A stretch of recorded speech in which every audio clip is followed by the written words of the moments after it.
वरती मिळणार आहे। म्हणजेच एप्रिल महिन्याचा हप्ता हा 30 एप्रिल रोजी आता जमा होईल। या हप्त्यामध्ये लाडक्या बहीण योजनेच्या लाभार्थ्यांची संख्या वाढणार की घटणार याकडे सुद्धा लक्ष असेल। मागच्या हप्त्यामध्ये लाभार्थींची संख्या काहीशी वाढली होती।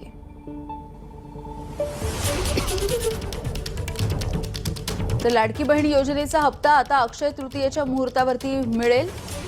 30 एप्रिलला अक्षय तृतीया आहे आणि त्या दिवशी एप्रिल महिन्याचा लाडकी बहीण योजनेचा हप्ता हा महिलांच्या संबंधित खात्यांवरती जमा होणार आहे।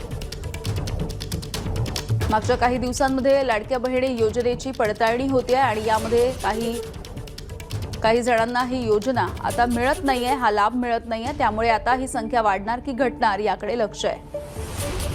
राजू सोनावणे आमचे प्रतिनिधी माहिती देत आहेत। राजू, यामिनी पाहता आपण लाडकी बहीण योजनेचा एप्रिल महिन्याचा जो हप्ता आहे तो अक्षय तृतीयाच्या मुहूर्तावरती मिळणार आहे आणि अक्षय तृतीया ही 30 तारखेला आहे। त्यामुळे मंथ एंडला हे पैसे जे आहेत ते प्रत्येक लाभार्थ्याच्या खात्यावरती जाणार आहेत।